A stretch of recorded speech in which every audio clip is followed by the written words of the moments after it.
Rob McCarron. Breaking news, the rating for Raw is likely to fall at 2.7 or 2.8. Sting vs. Flair did a 5.4. Jeff Hawkins. This is a joke. I'm gonna kick your butt once I get bail. I'm gonna come after you. You're listening to Shake Them Ropes with Rob McCarron and Jeff Hawkins.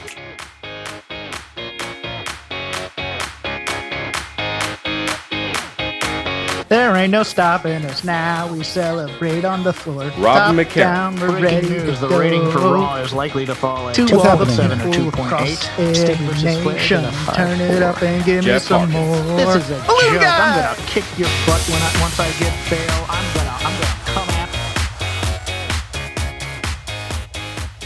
All right, welcome to Shake Them Ropes. Rob McCarron here and Jeff Hawkins, and we are live streaming on the YouTube, voicesofwrestling.com, youtube.com/voicesofwrestling, as my audio goes nuts because I had the watch page up and it was playing audio of ourselves. So that's always fun. Hey, it's a learning experience because this is the first real one we've done. Mm-hmm. We've done some test shows. That never happened in the test shows, but... That's never happened to me before. That's all right. It happens to a lot of producers, Rob. Don't worry. Now we learn. Now we try to go back and splice this for the edited podcast version and see if that works. But yes, we are here live Wednesday, October 7th, 2015. Rob McCarron, Jeff Hawkins, Shake Them Ropes. You can find it at voicesofwrestling.com/STR. We are here on the YouTube live streaming. If you're listening on the podcast later, we would love your feedback of Takeover. Rob at voicesofwrestling.com. Leave a comment on the YouTube page or the Voices of Wrestling page, or visit us on Twitter at Shake Them Ropes. And you can interact with us if you are listening live right now. Interact with Jeff and I via Shake Them Ropes on Twitter, or send us an email, rob at voicesofwrestling.com, or this nifty chat room that's on the live page. If you are listening live via YouTube at youtube.com/voicesofwrestling, I guess it would be what I think it'd be this way. I'm not even watching it. I'm just looking at my camera right now. this way on the page. It says the stream is going, so we should be going okay. But yeah, hopefully if it does, if it doesn't go well, then leave us feedback. I'll be checking the Twitter. I'll be in the chat. So if something's wrong, let us know. What's wrong, Jeff? Oh, nothing. I'm just listening to you. You gave a little face there. You gave a little face. But yes, we are monitoring the live chat on the YouTube page. So if you have a question or comment, you can send us anything in the live chat and interact with the show as long as this stream keeps going. I hope it keeps going. Overall thoughts, Jeff? We just watched NXT Takeover. Respect from Full Sail University. Overall, what did you think? Not just a fun card, a smart card. A card that rewarded you. You called this during our preview that NXT is a company that rewards people who pay attention, and they did, especially in the main event. But man, if you hated this card, if you didn't enjoy this card, I feel bad for you. I don't know how you can be a wrestling fan and not have enjoyed that. I'm sure there are some who didn't. I'm sure there are some who are going, well, I like this card better, but what a fun card with very little dead time, very little anything, that was filler again, but top to bottom, I mean, those two semifinal tag team matches were almost perfect in terms of their booking, I thought. Yeah. The Apollo Crews versus Tyler Breeze match, I thought over-delivered and was smart in terms of how that ending went. The 30-minute Iron Woman match was great. Asuka versus Dana Brooke, over-delivered, I thought. And, props to Dana Brooke, who Dana Brooke was great. Dana Brooke was absolutely fantastic. For her skill level, she was absolutely great. And I thought the debut was great as well. The finals for the tag team match was smart for, someone was asking if it was anticlimactic because we didn't get, all these heel turns, and we didn't get everything that you thought might happen, which is fine. Absolutely fine.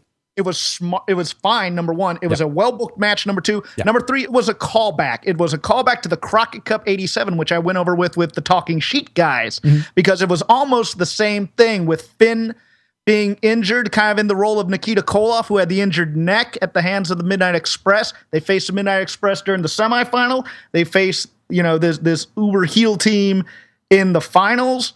And you know what? And they overcome the odds and no heel turn. And I thought it was a perfect homage to Dusty. So overall, my favorite card of the year so far. I don't think the card's going to top it unless New Japan goes over the top to bottom. Oh, you're talking all of wrestling? I don't know about that one. I mean, it was super fun. It was great. And what was amazing about it is a lot of times in these takeovers is we get the first half hour, which are some of the other matches. We get the second half hour, which might be the start of one of the two main events, and then you get the really big main event. This was, for 2 hours and 15 minutes, all nonstop awesome. Yeah. Let me qualify my statement then. Because with certain cards, you're going to get better matches, no doubt. You're going to get high, but in terms of fluctuating quality, I mean, even a New Japan card has a Captain New Japan match in it. You didn't get anything like that. You didn't get a real squash in here. Yeah. Or young guys who are debuting, who are working out the kinks in terms of that. Well, for me, it was okay. It wasn't the best card. Let's put it that way. It was my most enjoyable. It was super fun. It was It enjoyable. was a lot of nonstop from start to finish. And I don't want the work rate fanboys coming after me for some reason. We'll talk about what we did get in all of the matches. We'll talk about what we didn't get, including the Bullet Club. We'll talk about a bunch of different stuff as we go through this card. We'll go through from start to finish. Want to get. Death by Ego in the YouTube chat says Jeff with the hyperbole. So obviously a longtime listener. Wasn't trying to be hyperbolic. It was just enjoyable to me. I didn't say it was okay. No, that's fine. That's fine. It's the greatest card ever. No, I'm not saying that at all. I'm just saying it was a really strong card. I mean, it was the greatest. It was the greatest one of all time. That's fine. But we'll get through a lot of these Twitter comments too, as you help us kind of produce the show tonight. But no, just fun. NXT Takeover. These shows have been super fun, and this one. You started with the Dusty Rhodes tag team matches, and that's what we're going to start with here. You had Finn Balor and Samoa Joe going up against Scott Dawson and Dash Wilder. And then, Shoot Nation, Jason Jordan, Chad Gable, who the crowd is taking to big time. These guys have a definite future. The whole tag team division, a lot of these teams, you got to look at some of the newer teams, and I think that was something that, the NXT crew wanted to do, is there was a lot of talk about how Blake and Murphy weren't in this finals. There's a lot of talk about how the Vaudevillains weren't there. The Vaudevillains are the tag champs. You got two new teams established tonight, plus Samoa Joe, Finn Balor, who are normally singles wrestlers, and that'll probably play a fact into something later on, but still two really established wrestlers who on this show went up against Dawson and Wilder, who are a new tag team in many minds. Yes, they've been on TV for a little bit, but they're a new tag team against two vets who have been around the world. So yeah, the established team didn't win, but the two guys who've been around longer and know the tricks of the trade won. And then they go up against Balor and Corbin, who also aren't an established team. So to me, the whole thing made sense, but we're going to talk about the first match. You talked about how you were super excited about these semifinals matches. I thought, aside from the main event, the match of the night tonight was the Jason Jordan, Chad Gable match against Balor or Baron Corbin and Rhino. Think about that. It was incredible. The whole first half hour was fantastic. And there are people in our chat room talking about how we can't stop gushing about Chad Gable. The dude just started. 1 month from now will be his 2-year date. He's been in the business less than 2 years. Let me go back to something you said. If they had included the Vaudevillains or Blake and Murphy or Enzo and Cass in this Final Four, it'd be a little bit more, let's say, sports entertaining than this was. This was a old school territory professional wrestling tag team tournament like you'd see in the NWA. It was a throwback tournament, and the teams with the 4 various different styles that you'd see were in it. We went over that in the preview. So, I don't want Blake and Murphy in this tournament, to be honest with you. I thought it was close to perfect as you could get with the teams that you have in NXT right now. I want to thank those, and we've gotten some from Twitter followers and some YouTube viewers who are watching us on the Apple TV. If you have an Apple TV, you have the YouTube app on there. You can subscribe to our channel and actually watch us via Roku or Apple TV on your big screen. So you can see Jeff in 720p. God help you. Yeah, I know. God help all of us. But Jason Jordan looked great. Jason Jordan is the type of guy that, Vince McMahon was there at TakeOver Brooklyn. This is a guy that if Vince saw him live, I can just imagine the thoughts going through his mind, because Jason Jordan has everything. If he gets just the character down and the confidence in speaking down, which Agreed. is coming. This guy has all the tools. And then another guy on this card we're going to talk about later, Apollo Crews, just looks like a superstar in the making out of everyone on that roster. Finn Balor, Samoa Joe, all the new guys, Tyler Breeze.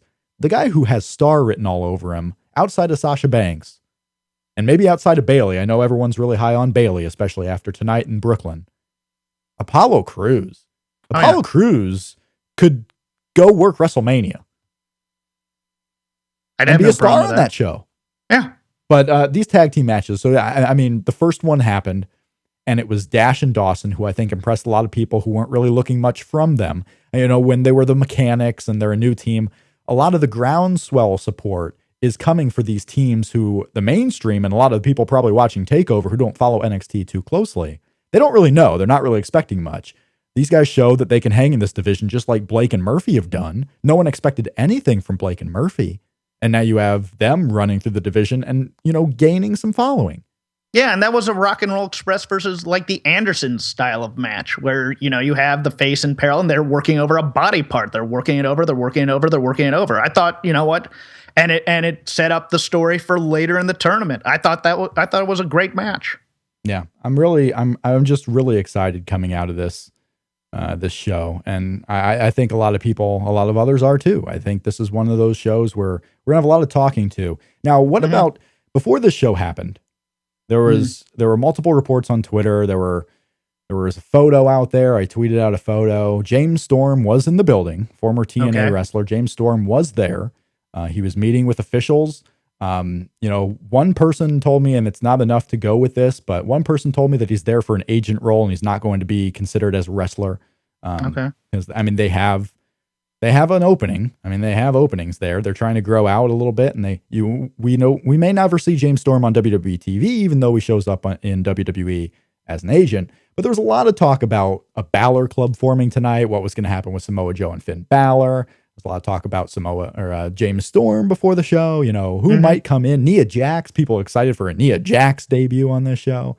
In the end, we got all the matches that we were advertised. We didn't get any extra matches, and that was probably a good idea based on when the show ended and how it flowed. We didn't get any of these, you know, surprises, no surprise debuts, no surprise turns from anybody. And you know what? After the fact, I think it worked out better this way. Yes. Yeah. And any debuts or turns would have taken away from the debut of Asuka, to be honest with you. We wouldn't be talking about Asuka as much probably after this card if something like that had happened. I mean, it gave her that kind of singular focus of the new person that they debuted on the card. As far as Storm goes, I'd love to see him be the mouthpiece for Dash and Dawson as a manager who could bump. I think that's the only thing that act is missing is that third wheel that the two can play off of, because Dash and Dawson can talk a bit. They just need someone to kind of improv off of. That would be my role. But, you know, let them, you know, if Storm's working, Storm deserves an agent job somewhere. So the heck with that. I mean, that's all great. Yeah. Why not? Joe Gagney on Twitter at Shake Them Ropes, you can comment, says, surprisingly, probably the best takeover yet. Nothing on the show was below very good status. I would say overall, you're right. I mean, this was the best of the takeover shows because there is not one thing. We had the semifinals, both excellent matches, both quick kind of sprints of a match. I was stunned by the opening with Finn Balor and Samoa Joe, just how it never stopped. And then Baron Corbin and Rhino, say what you will about how great Gable's going to be, and they will. A lot of people upset that team didn't win, whether it's just because they're a fan or whether it's because they're an established tag team. Perfectly fine, because the story in the finals was the injured Finn Balor coming up against the big, tall, mean guys and Rhino and Baron Corbin. Gable and Jordan will get their time. Yeah. And when they do, and you've seen it, I mean, Bayley, this is a story going for a year and a half now, right? And look how great it is because they didn't rush a Bayley, rise in the way you usually see on WWE. A year from now, when Gable and Jordan are going to the top, it is going to be nutty how popular it is. I am fine with them not winning here because when they get their time, and they will get their time, it'll be even that much more amazing because there was anticipation for it. And not only that, if they had won, the story of Finn's injury wouldn't have been as compelling, to be honest with you. But the pace that you mentioned helped that match. Oh, absolutely. so much. It was such a whirling dervish of offense, and and it really is what made Gable shine, but also made Rhino and Corbin shine as well. Yeah. I thought, that match, that was probably, after the main event, that was my favorite match of the night, definitely. An adjective on Twitter says Jeff needs to pick up his microphone and do the Bailey song. We had it in the opening. Listen back to the opening if you're just joining us now. I want to thank everyone who was watching us on YouTube. I'm interested in knowing it. It seems like the stream's going well, as people have been commenting, and I haven't seen any bad reports. So hopefully it's going well for you. If it's not, let us know, and we'll try to work on it for future shows, because I think this will be a regular thing. I mean, as long as Jeff is available, as long as I'm available, we should be able to do these after every pay-per-view and especially takeovers. I would think. We've done them before, but never like this. This is a much bigger endeavor that we've done, with the graphics and the video, and me having to make sure my little hair that I have left is, in place and not going nuts. Start getting the hats. That's why you wear a hat. And if someone in the chat, because I don't want to mess up the internet and check scores, if someone can give me an update on what the Cubs score is, that would be fantastic if I could get a Cubs update. I assume Arrieta's throwing 9 innings with no hits, but we'll see how it's going right there. So we had the 2 opening matches that set the stage for the tag team final later on. And for those asking on the chat, no, it is not a Google Hangout. This is a live stream with an encoder and everything. So not a Google Hangout, because Google Hangouts are no good. All the power to those who do Google Hangouts, if that's all you can afford, even though you have Patrons and whatever. This is not a Google Hangout. That's fine. I want to move on because this is the match I was most excited for. Oh no, Jeff, where are you? This is going to be our first problem. I'm here. Okay, good. Whew, okay. You went out after you cursed the patron saint of Patreon. I haven't cursed anybody. 4-0 Cubs. Hooray. Okay. Dana Brooke and Asuka. Yeah. The match I was most looking forward to. And boy, did it not disappoint one bit. Dana Brooke, we'll get to Asuka, who was amazing. And I hope Hideo Itami was watching closely, because everything Asuka did tonight coming in is what Hideo Itami should be looking at. Right? And yes. But Dana Brooke, who's new in her own right, less than a year on TV and NXT, less than, I even think, maybe 8 months on WWE TV.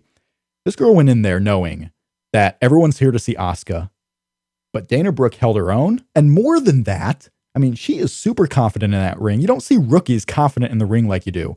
But whatever they're doing at the Performance Center, they're doing something right, because Chad Gable comes in knowing what he's supposed to do and knowing how to do it, knowing he can do it. And Dana Brooke comes in here with so little experience, and she's looking like a vet out there. So what if she takes an extra hour to say 2 syllables? I don't care. I love it. I mean, Dana Brooke to me is the entire package. And this is why I've said from early on that Dana Brooke has potential to be that main roster diva who just skyrockets. You can train athletics all you want. Personality, right? It has to be an internal thing with you. And you have to have that confidence. And she has it in spades. Now, sometimes people have it and it takes bringing it out of them, but sometimes people just don't have it. And Dana Brooke, it was brought out of her right away.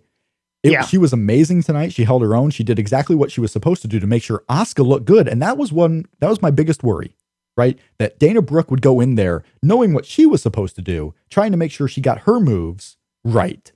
But it's hard to describe to someone who has little experience and teach them how to work a match that not only makes you look good, but makes really the person who's focused on look good. Because Asuka was the focus tonight. Well, here's what they did. They played to Dana Brooke's strength, which is athleticism and gymnastics type of things, where she can roll around and do, she does the cartwheel in her opening which is always impressive. But what she was doing in the ring basically was a lot of gymnastics. Yeah. And let's not discount her toughness, taking those kicks and the punches and whatnot. She's a tough woman. There's no doubt about that. Yeah. And her weaknesses are technical wrestling, which they stayed away from.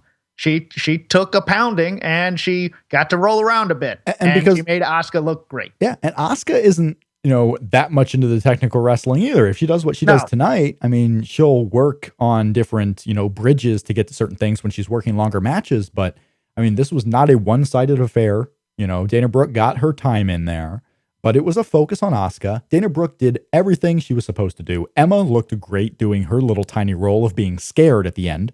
Oh, that was phenomenal. That part. My only little, if I had a gripe, which I don't, but was Asuka kind of doing a little bit too much playing to the crowd.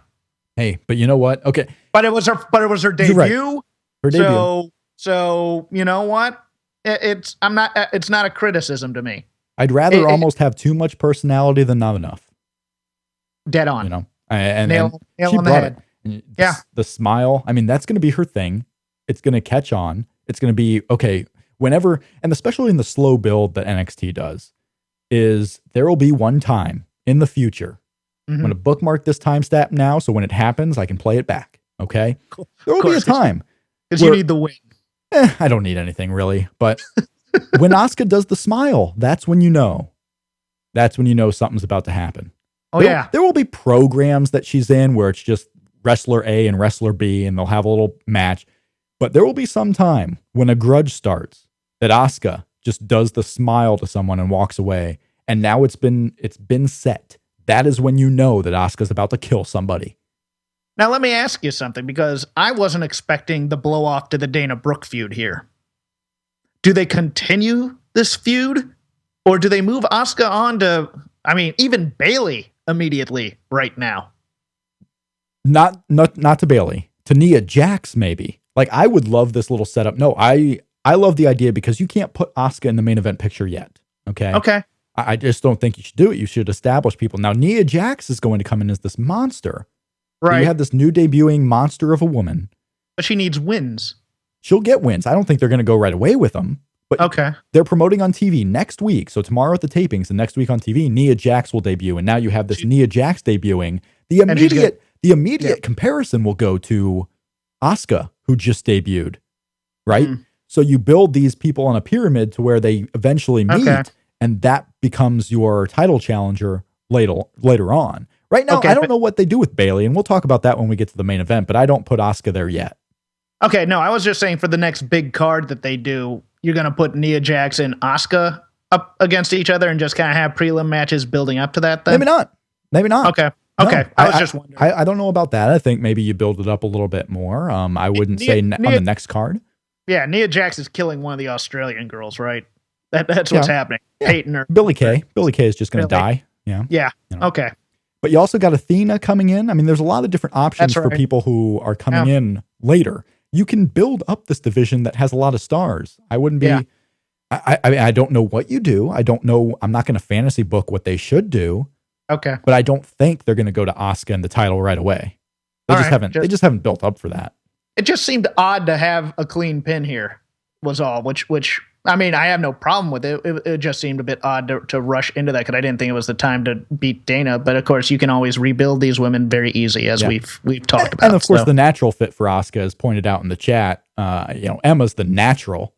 Yeah, Emma's the natural one to go for that. So I mean, we'll see what they do. But I mean, this match delivered everything that I was expecting and more. I thought Dana Brooke was awesome. The smile. Hideo Itami. I mean, this is what you need to do: is bring out the personality side. And we know Hideo Itami has it. Just can't be tentative. No, can't be tentative. Up next was Tyler Breeze and Apollo Crews. Apollo Crews getting the win here, not on this first, moonsault, his standing moonsault for a near fall, but later on, Tyler Breeze at least got the kick out of the big finish of Apollo Crews. When this is your worst match of the night or the least awesome match of the night, you have a pretty solid show. But it was still a smart match great. in terms of teasing Tyler getting the win off of the moonsault. I thought that was great. And then giving him not him redoing the finisher, which seems to be almost a trope of WWE matches in this position, but going to a different move, almost an ordinary move. Power bomb's not ordinary for a power guy usually, but almost all power guys have them, and have we seen him pull out the power bomb that often? No, not that I recall. Then it's different and it's cool, and I liked it. Well, it's funny because Apollo Crews has been winning a lot of matches here, and his debut focused a lot of the speed, athleticism, his ability to, be athletic and do the jumping, spinning, or not spinning, but backwards moonsault. A lot of it has been focused on that. We haven't seen the power yet, but you look at the guy, and he's this big, ripped up guy. a little smaller, a little shorter than others, but he's this big muscle guy. Eventually he's going to break out the power. So, I mean, I think it's smart that they haven't brought out the power yet, because honestly, with his opponents, he hasn't needed it yet. He hasn't fought a bigger guy yet. No. And I thought Tyler Breeze didn't really lose anything in this loss. I thought he looked pretty darn good in this match, to be honest with you. And, I've seen Apollo Crews in the Indies. Yeah. And exuding confidence and personality. Nothing like this. No, he's there to become a star. Oh, yeah. Yeah, he's there to become a star, and he's going to be. If he keeps this up, I mean, he's going to be. There's no ifs, ands, or buts in my mind that he's going to become a star. But, I mean, I like the match. I thought it was fun. I thought Apollo Crews showed a little bit new side of himself because, in the Ty Dillinger match, he had to sell a little bit, right? Yeah. I mean, Ty Dillinger got more than a lot of people were thinking of in that match. Here, Tyler Breeze got a lot, but Tyler Breeze is a name quite above a Ty Dillinger. So I'm glad they didn't do a squash with Apollo Crews. It was a fine match back and forth. Apollo Crews gets the win. Tyler Breeze is always the bridesmaid. We talked about this on the preview show. Tyler Breeze never wins. And right? he got the upper hand through nefarious means by running him into the apron like that. And as Vince on the YouTube chat says, he's still pretty. He may get a loss in the loss column, but he still looks good doing it. Still looks great. Oh man, I mean, not like myself, as you all can see. Ugh. God. What was next? It was the finals of the Dusty Rhodes Tag Team Classic. Not quite delivering up to the semifinals in terms of match standards, but the story continuing. They had to work around the injured leg. Finn Balor had the injured leg, and I know there was something about how this played out that you wanted to get to based on calling back something from the past. Oh no, that I mentioned it in the it was Crockett Cup. Oh yeah, okay.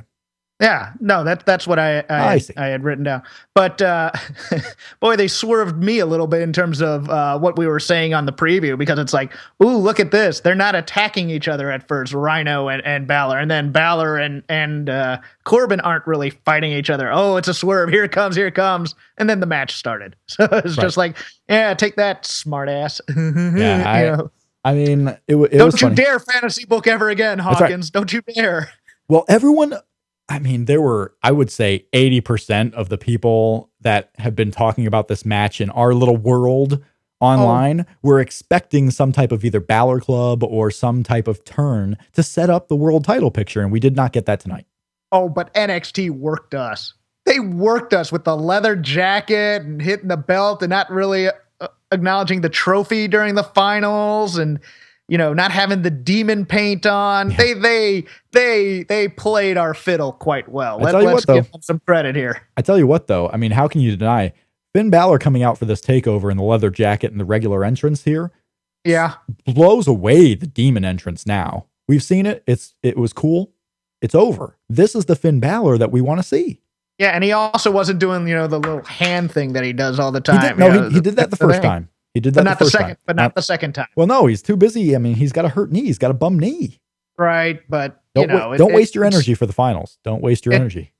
It's still the evolution of what you're thinking is going to be a natural heel turn there. Yeah. So I thought it was great. So we have Twitter commenters and Ryan Vincent on Twitter, who was there live tonight, by the way, inside Full Sail, tweets us that he thought Brooklyn was the better overall show.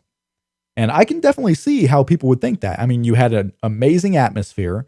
Some might think the Bayley Sasha match on that show was better. So really, that's the kind of pendulum right there. If you thought the Bayley Sasha match on Brooklyn was better, you probably thought Brooklyn was overall a better show.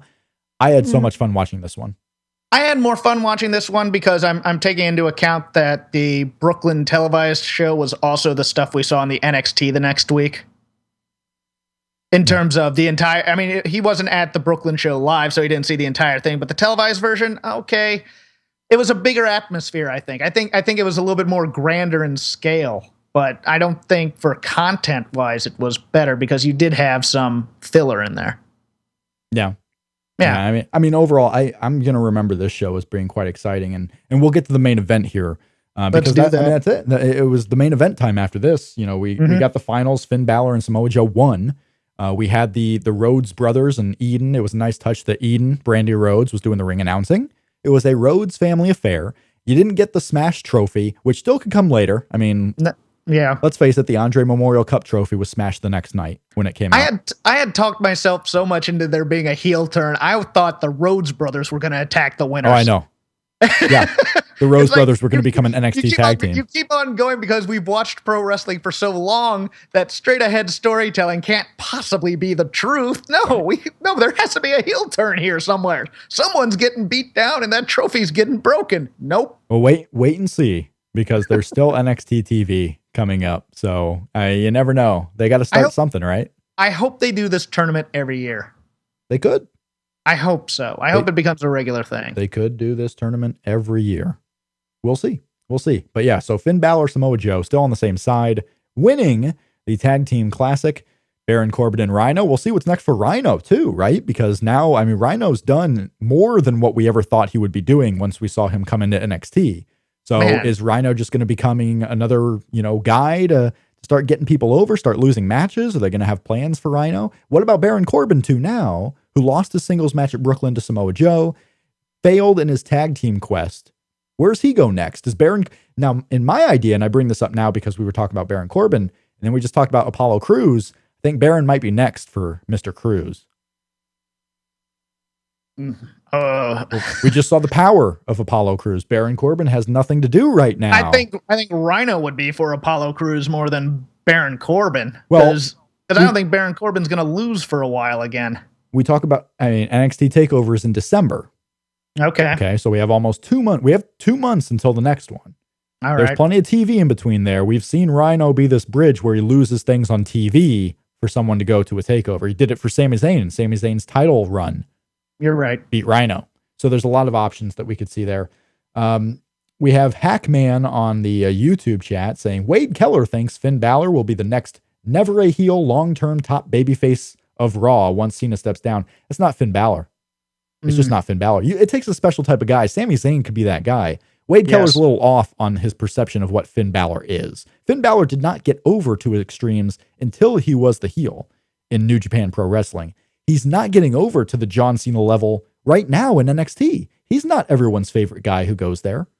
He still can't cut a promo that we've seen. And we've seen, no, he can't go to a kid and be this high, energetic, smiling, superstar. He's not that guy. And that's not a shot at Finn Balor. No. He's just not that guy. That's not his skill set. So, Wade Keller's a little off on I think Wade overestimates size here, or underestimates, whatever he wants to say, but he doesn't have the size to be that guy just yet. Yeah, because if anyone was going to be that guy, it was Bryan Danielson. Yeah. Right? And because he had all of that, and he still lacked the size there. But Finn Balor is going to be big in pro wrestling. He's going to be big in WWE. He's going to be big in NXT. He's going to be the not guy going to be John Cena. They're going to build the NXT brand around him for a while, I think. We had a question come up before we get to this main event too, that Triple H on his pre-takeover conference call talked about, kind of redesigning the cruiserweights and maybe bringing cruiserweights back to pro wrestling. And I would just like to say how horrible of an idea that is. And those who are excited, you have to think, what is NXT, and look at who the top stars are. They're all people that Vince would consider cruiserweights if there was a cruiserweight division. Okay. NXT, how great it is never going to be New Japan Pro Wrestling that has a junior division and has a heavyweight division. Because a lot of the guys that Triple H is bringing in to be stars would be considered juniors or cruiserweights. Finn Balor is a junior, a cruiserweight. He's that cruiserweight style.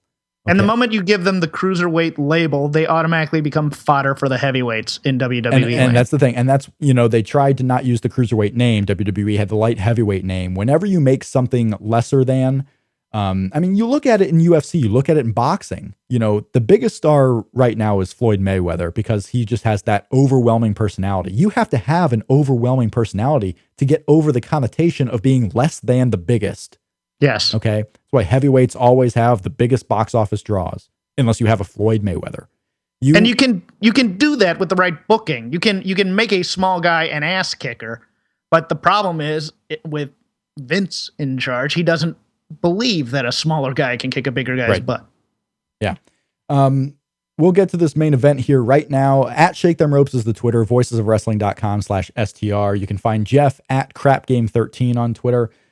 Tweet the show, leave us a comment on this YouTube video. If you're listening to the podcast later or watching the video later, Please send us feedback. The comments section at voicesofwrestling.com, the forums, the YouTube. The chat stays open, I believe. I don't think the YouTube chat ever goes away. So, like, if you want to talk this show, you can do so on the video or at Shake Them Ropes on Twitter. We'd love to have you join in the discussion as we do these pay-per-view and NXT shows. If the audience build, it just means more people talking wrestling, and that's a good thing, right? Yes. Next week on the show, on Shake Them Ropes next week, we're going to be talking about Taz versus Bam Bam Bigelow in our top 100 matches on WWE Network series. It is match number 60, which means, Jeff, we're already 40 into this thing. We're almost halfway there. Living on a prayer. We're almost halfway there. Taz versus Bam Bam Bigelow, which, do you know why that match was significant? Do you remember? That's the one where Bam Bam goes to the apron, right? Bam, yeah. We have Taz on Bam Bam's back trying to get in the Kata Hajime, and they go through the ring. Say that again. Kata Hajime. The Kata Hajime, the Taz mission. They go right through the ring. So we're going to be talking about that match next on Shake Them Ropes next week, when you can catch on iTunes, Downcast, Stitcher, TuneIn Radio, voicesofwrestling.com. Bayley, the champion, defending her women's championship in an Iron Man match, the first ever NXT Takeover headlined by the women. The first ever Iron Man match in NXT, the first Iron Man match in WWE since 2009. So we're talking 6 years since the last one. Bayley and Sasha Banks. Thoughts, Jeff Hawkins? If there's a smarter match this year, I'll be very, very surprised. It called back almost everything from NXT Brooklyn in a way. Absolutely loved this. And, everything from Respect eventually breaking down with Sasha Banks having to heal it up. The inclusion of Izzy into Sasha's healing it up was great, I thought. Is there a better heel than Sasha Banks? Perhaps. I don't know who is, but she's great at what she does. That was one of our questions in the chat. Is there a better heel in WWE than Sasha Banks? Now, if we're talking main roster, yes. If we're talking...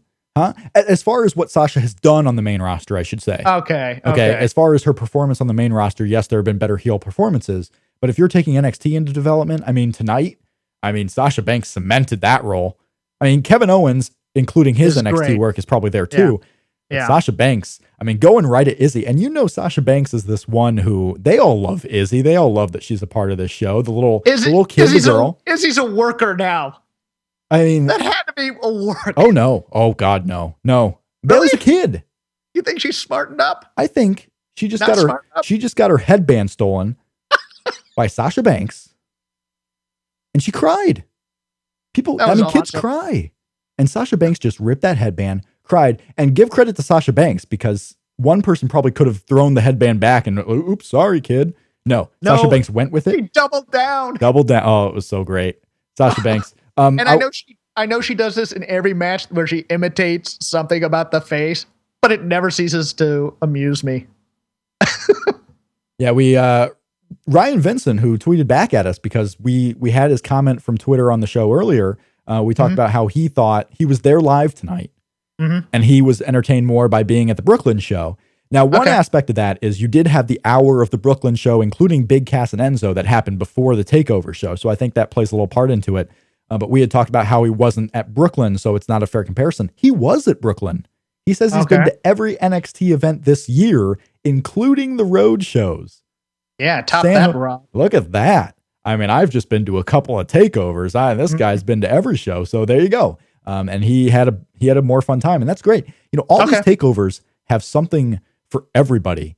Yes. But, you find that thing that you latch onto, and that's going to have a big role in how much you enjoy the show. And, there are things on every takeover that I've loved. The 4-way match for the NXT title last year, the Sami Zayn finally winning the title against Neville, and how there was a lot of back and forth, a lot of referee antics, callbacks to previous matches. While the match may not have been a match of the year, the callbacks made it enjoyable to me. I'm glad these people who go to the shows find enjoyment, because I know I do. It's hard to say from a unbiased perspective what show was better. We're not going to tell you, oh, this show was better. You're crazy for liking something else better. Yeah, you can't say personal taste isn't an objective measuring stick. No, it really isn't. But Yeah, Ryan Mark here on Twitter says Apollo Crews most likely to be the biggest future star of the NXT men to go to WWE, and I would not be shocked if that ends up being the case. I think we're going to push for Dean Ambrose here, and we'll see how Dean Ambrose can do. We'll see how Roman Reigns can do, who was never really an NXT guy more than he was an FCW guy, and before that. We'll see how they do. But I know one thing for sure. Sasha Banks will be a star, and if they put Bayley on the main roster, she's going to get over with kids like no one's business since John Cena. Yeah, and getting back to the match, even just the callback to the super Bayleyed belly, the callback to the reverse Rana that everyone who was watching the show knows almost killed Sasha Banks. So and they're going for it again, and Sasha like, I don't want to die again, so I'm gonna overspin. So I land on my feet. She did great. The story of aggressive Bayley. Yeah. With the hand and with the stomping during the submission match, which was also a callback to the NXT Brooklyn match that Sasha did to her when she was in the Banks statement. Oh yeah. No, I mean, that just great rewards all the way through. And surprisingly enough, they didn't play up the underdog thing. And I thought that was smart. Just like the heel turns not going with Finn was smart. I thought going with Bayley as equal to the woman, it made me kind of she's the champion. Yeah, well, maybe step back and think how smart it was for the main roster not to beat Sasha Banks this whole time. We had questions in the chat. Some people not realizing who Izzy is. Izzy was the young girl who's at every NXT show in the first row who got her headband stolen tonight. And was crying at the hands of Sasha Banks. She's the girl that's been at every NXT show. That's the big Super Bayley fan. That including on I forget what special it was, but they did for the video lead up into Brooklyn. They did an interview with her. Yeah, no, I love the callbacks in this match. I love Sasha because that was let's talk about when the headband was stolen and Izzy started crying. I have not heard a reaction from a wrestling crowd like that, maybe ever. I mean, that wasn't, loud booing of hatred. That wasn't cheering for anything. That was, oh my God. You're a terrible person. You are a horrible, I mean, we've been cheering you and we love you women. This has been fun and games, but oh my God, Sasha, you just crossed the line. Yeah. Oh, and then when she did the little boo hoo hoo. I tell you what right now. Oh my God. I tell you what right now, the first thing, because we just watched the show live. We're doing this post-show now. We're on a little bit of a high because this was a fantastic show. Yes. I'm going to go back and watch the show. I might just watch it from start to finish, just because usually I go pick spots. Like I want to watch this, I want to watch this, I'll watch this match, I'll pick spots. I'm going to go watch this whole thing through. But before I do that, I will pick one spot. It is going to be the spot where the headband gets stolen and I listen to that crowd reaction because, oh my God. I'm going to watch the Brooklyn match. And then I'm going to watch this match again and just see, kind of mix and match match the spots to each other, the reverse. It was almost every big spot from that Brooklyn match was reversed in this match. And it was great. At 79REZ on Twitter says, and this may be an added reason why Izzy was so upset, because they believe that was the headband given to Izzy by Bayley a couple weeks ago when she returned as champion, the conquering hero. I don't think it was a headband. I thought it was like the little flower thing that she wears that's in what her I mean. hair. The flower thing. But it might have been, I mean, we have one correspondent here saying that, it was possibly that Bayley gave her that, and I wouldn't doubt it. I wouldn't doubt it either. So now this person just stole the thing that you really love and you don't want to lose. God, it's so great. I'm all for making kids cry. I'm all for there. I said it. Make kids cry on every show. We may have scarred that child for life. If there's kids listening to this, if you're someone out there who has kids and you're making them listen to this podcast, which horrible parenting if you are. But there's at least one. He wrote us. There is. If you are listening to this and you have kids nearby and they're not crying, make them cry. Call in. I want to hear it. I want the show to make kids cry. I don't know what to tell you. I feel like a failure if I don't make kids cry. You make me cry with some of your opinions, but that's fall different. Number 1 in the main event came in the 9-minute mark, 9 minutes into the match. Sasha Banks. Now, and we'll talk about these falls that Sasha Banks got. And I just thought it was brilliant because you'll notice throughout these falls, there will be a theme. And I'll get that theme once we go through these. The first fall, Sasha Banks gets the win. She goes up 1-0. with 9 minutes for the first fall and that first 2 minutes of stalling, I thought your call that it was only going to be a one fall match was going to be spot on. I thought we ended up getting 5. Yeah. The way it played out is fine. Sasha pokes the eyes and does a schoolboy, right? Okay, so Kevin Owens would be proud. I poke. Bayley grows angry. Bayley shows more aggression because before that match, you had the spot where Bayley helps Sasha up. Right. Sasha kind of goes for the hug and turns it into a hair pulled down to the mat. Sasha ain't here to play. She's not the champion. She's trying to get her title back. And that's why, to your point, I love that they didn't make Bayley the underdog, because Sasha Banks had all the confidence in the world going out, right? She was this confident person. She was at least showing confidence. She may not have in herself felt so confident, because as we'll get to her next fall, and the second fall, 11 minutes into the match, 2 minutes later, belly to Bayley, Bayley gets up 1-1. So it evens the score. Okay. But the third fall, Sasha goes full bad person. This is where the match really picks up and Sasha just goes nuts. This is where the Izzy crying happens halfway through the match. She gets a count out. Bayley's too beaten, can't get back in the ring. Sasha's doing her little play with the headband from Izzy, messing with the crowd. This is when you get the best reaction ever. So destruction leading to the count out.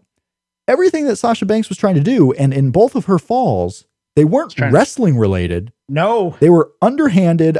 I know I'm good, but I'm doubting that I'm better than Bayley at wrestling now. So I am going 1998 main event where we go outside the ring and I try to beat you up.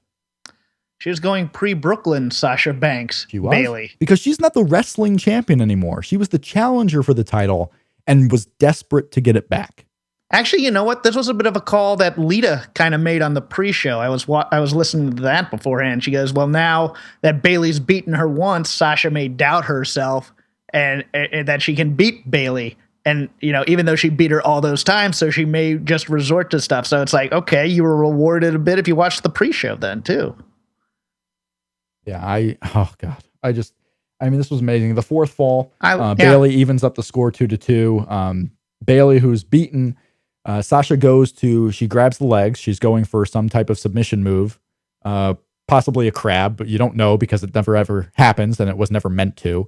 Goes for that little crab. Bayley gets the leg whip into a Rana and scores the surprise pin. So continuing the theme, Bayley was winning with wrestling moves. She wins with the belly to Bayley on the first fall. She wins with the leg Rana into a Hurricane Rana for the second fall. So whereas Sasha is going bad guy and trying to get wins not really wrestling related, Bayley is keeping up with the wrestling because Bayley is the champion wrestler. Yeah. Quick question here. And it may be a dumb question, and you can tell me it's a dumb question afterwards. During the first fall, the second flip arm drag where Sasha landed pretty bad. Okay. Purposeful? Or just a bad bump? Hey, listen, we're going to talk about the fluidity now because this was not the best worked fluid match. Right. And I don't care one bit. I don't either. You can sit and watch this match and break it down if you want to be, Mr. or Mrs. Well, why are they selling this when this is? And I'm not saying you're doing that. I mean, going off of your point, this was not the most fluid match. It was amazing. It goes to my question because they made it part of the story in the commentary. They did. Yeah. I maybe it was meant to look that way. I mean, it certainly worked the way it played out, which is fine. Yeah. Because you got to do something different. I mean, these two have wrestled before on the takeover. You had to do something different. And the stipulation wasn't enough to be different. I don't mind if something looks nasty because it's supposed to be a fight. I don't want it to be a well choreographed dance necessarily. So I don't mind that. So no, I'm not going to beat anybody up for missing a spot here or there on this one. And then the fifth fall, Bayley had to break something out because Bayley was desperate to get this final fall with 2 seconds left in the match. We're at 29:58. Bayley hooks on this armbar shoulder torque submission move. No one knows what it is because it's not a submission move she normally does. It's like, I have to rip her arm out of the socket right now, and this is the best position to do it because I need a win. So with 2 seconds left, Sasha Banks taps out. Kick her in the head. Kick her in the head some more. Kick her in the head. Why not? Kick her right in the head. You want children crying? I want people kicked in the head. Boot to the head. Kick her right in the head. For the Canadian fans. It worked. The match ends. The bell hits with 2 seconds left. The crowd goes nuts. and we have a retaining champion. And then we have we had 15 minutes left in the time slot. Yeah. And ever since the Kevin Owens debut in December, right when we're 2 hours into the show, where you missed it, it's 9:59:30, and all of a sudden Kevin Owens turns on Sami Zayn, and I'm already upstairs, not even watching the show. That was the best. I get on and like, what happened? Sami Zayn and Kevin Owens? What? No, what? They were hugging. Oh, you didn't see it? Yeah. Ever since that, I'm waiting until that, brought to you by Florida thing shows up, that image shows up. And even then I stayed on for an extra minute just to make sure they didn't cut back. And Rich Brennan was all like, whoa, we're back here. What's happening? Now, were you a fan of the pageantry post-match, or did you find it contrived? That's what I'm saying. We watched the pageantry. We got no post-match hijinks. Sasha Banks was, she was overwhelmed. Not necessarily happy, but overwhelmed with the emotion. She failed, but at the same time, she was happy because she failed to the best of NXT. I don't think it had to do with the match at all being overwhelmed.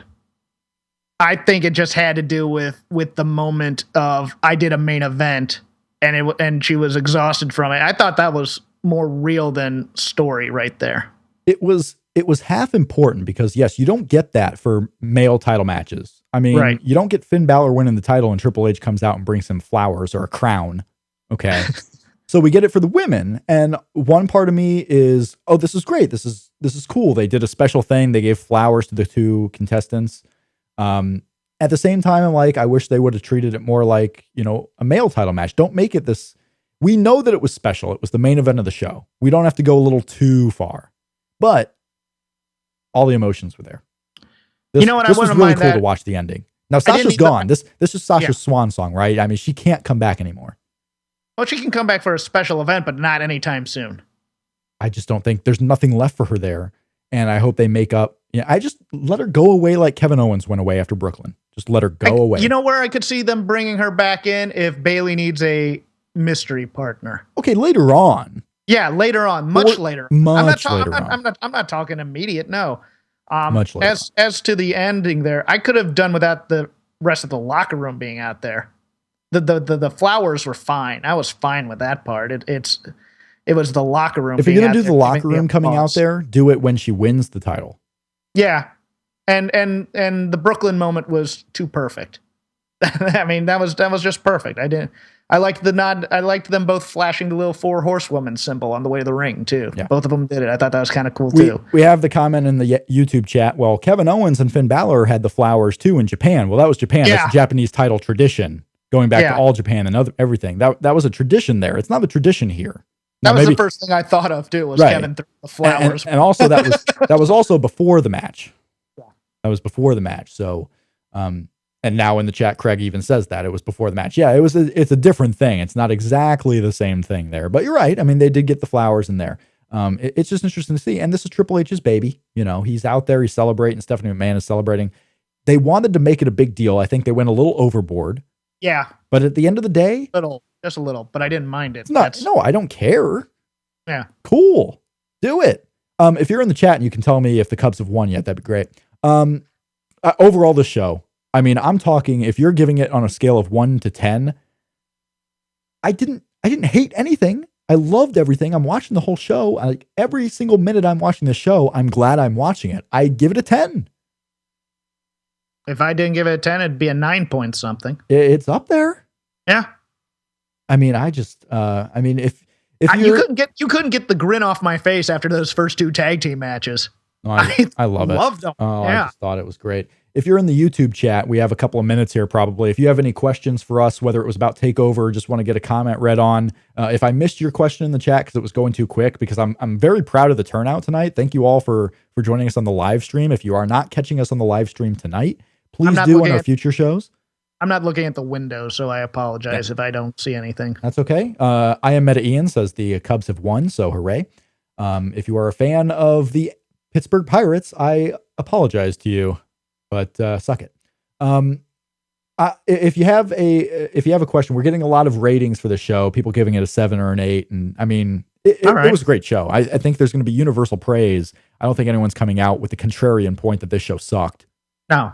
And if you as long as you're positive, it doesn't matter. If as long as you're above a 5. If you think the show sucked, I'm sorry that you watched it and didn't enjoy it. That's all I can tell you. I mean, I'm sorry you didn't like it. I hope you spend the next Wednesday takeover night watching something else. Go watch the MSG show. If you didn't like this show, you're not going to like NXT. You're just not, probably. So Go watch Law and Order SVU. Go watch Chicago PD. New Japan World, something. Go watch New Japan World. If you go watch Impact. They need you. They need the viewership. TNA lifer James Storm was here at NXT tonight. I mean, world title challenger Kenny King has left TNA a month ago. All right. Yeah, what are you going to do?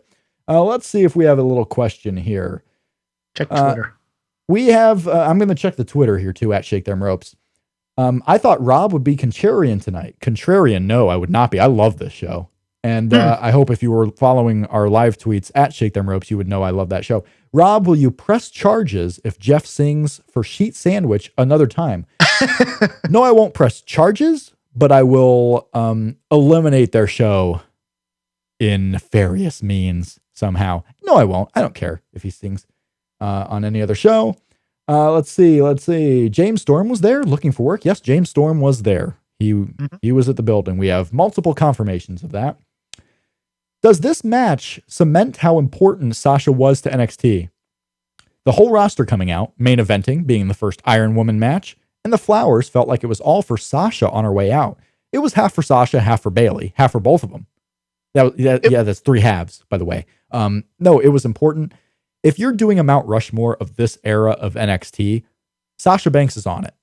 Yes. And I think it's interesting how this came about, because for the longest time, even as our show was starting in its infancy, everybody to a T was saying Charlotte's the big star here. Sasha's okay. Sasha's improving.